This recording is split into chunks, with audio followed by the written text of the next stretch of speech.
Pilipinas para ang bigas. 5 pesos na lang ang kilo. Tutuhanin ko yan.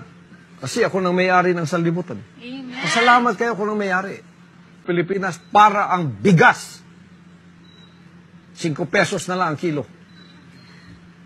Tutuhanin ko yan. Kasi ako nang may-ari ng sanlibutan. Amen. Pasalamat kayo ako nang may-ari. Pilipinas para ang bigas. 5 pesos na lang ang kilo. Tutuhanin ko yan. Kasi ako nang may-ari ng sanlibutan. Amen. Pasalamat kayo ako nang may-ari. February 2022, naglabas ang Federal Bureau of Investigation o FBI ng wanted poster ng religious leader ng Simbahang Kingdom of Jesus Christ na si Pastor Apollo C. Quiboloy. Ito'y kaugnay sa pagkasangkot nito sa sex trafficking, panloloko at pagpupuslit ng pera. Pero git ng kanyang abogado ay wala pang pananagutan ng pastor dahil rekomendasyon pa lang daw ang mga reklamo. Ayon sa FBI, may inilabas sa federal warrant para kay Quiboloy noong November 10, 2021. Sa abiso ng FBI sa kanilang website, kaugnay ito sa umano'y partisipasyon ni Quiboloy sa Anilay Labor Trafficking Scheme sa pamamagitan ng pagdadala ng ilang miyembro ni Quiboloy sa Amerika gamit ang peking visa para pilitin sila na humingi ng donasyon para sa umano'y peking charity. Sabi ng FBI, napunta raw ang mga donasyon sa pagtustos sa gastos ng simbahan at maluhong pamumuhay ng mga leader nito. Ang mga miyembro na makakapagsulisit sa simbahan ay ipinapasok sa mga peking kasal o ikinukuha ng mga peking student visa para patuloy na manatili sa Amerika at makahingi ng donasyon. Sabi rin ng FBI, may mga babae raw na nirecruit para maging personal assistant ni Quiboloy para maganda ng pagkain, maglinis ng kanyang bahay, magmasahe at makipagsiping umano sa pastor. Pero ayon sa DOJ noon na si Secretary Menardo Guevara, wala pa silang natatanggap na anumang komunikasyon sa US government kaugnay sa extradition kay Quiboloy. Ang ating Department of Foreign Affairs daw ang susuri sa extradition request mula sa US State Department.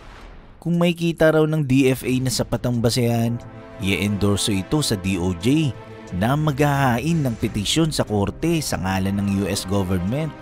Ayon pa kay Guevara, maaaring iapila ang writ of extradition at kung ang desisyon ng korte dito sa Pilipinas ay ipaaresto ang akusado, ay pwede naman itong magpiyansa. Pero nito lang December 9, 2022, kasabay ng Human Rights Day, inanunsyo ng United States Treasury Department na pinapatawan nito ng sanctions o parusa ang 40 individual at grupo sa 9 na bansa, kabilang si Pastor Apollo C. Quiboloy na inaakusahan ng paglabag ng karapatang pantao ng ilan niyang miyembro ng kanyang simbahan. Sa press release ng US Treasury, 10 taon ng sangkot si Quiboloy sa panggagahasa ng mababaeng edad 11 pataas at maging sa pisikal na pang-aabuso ng ilang miyembro ng kanyang simbahan.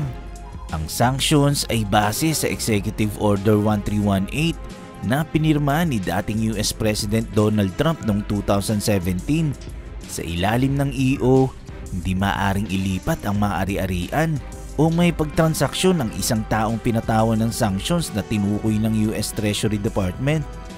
Dito, hindi rin pwedeng magbigay ng kontribusyon sa mga organisasyon na nakapangalan sa kanya o tumanggap ng pera para sa kanya. Bawal din tumanggap ng pera galing kay Quiboloy. Ang EO ay batay sa Global Magnitsky Human Rights Accountability Act ng 2016 ng United States na layong parusahan ang mga banyagang sangkot sa anumang pang-aabuso sa karapatang pantao at korupsyon sa pamamagitan ng pag-freeze ng kanilang mga assets o ari-arian sa bansa at pagbawalang makatapak sa Estados Unidos. Kinagulat ito ng kampo ni Quiboloy ang paglabas ng US Treasury Department press release. Sa isang press conference, iginiit ng kanyang mga abogado na nalabag ang karapatan ni Quiboloy dahil linatulan na raw siya bago pa man magkaroon ng paglilitis na magaganap pa lang sa 2024. Ayon kay Attorney Michael J. Green, isa sa US lawyer ni Quiboloy, hinatulan na raw ng United States si Quiboloy base sa press release, gayong may presumption of innocence. Ayon pa sa isang abogado niya sa US na si Attorney Manny Medrano, Ang inilabas na nakasaad sa press release laban kay Kibuloy ay mga simpleng aligasyon lamang at hindi naman daw totoo. Ayon pa sa kanya, hindi raw dapat kumpiskahin ng otoridad ng Estados Unidos ang mga ari-arian ng walang kasong sibil, seizure warrant o forfeiture proceedings.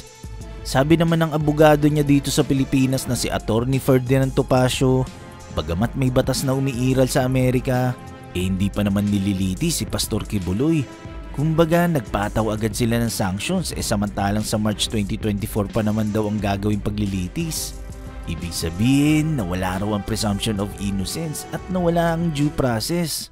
Sa kabilang banda, habang umiinit ang usapin sa kaso ni Pastor Kibuloy, nasa basketball court naman siya at nag-iinit ang kanyang mga kamay sa pagtira ng tres.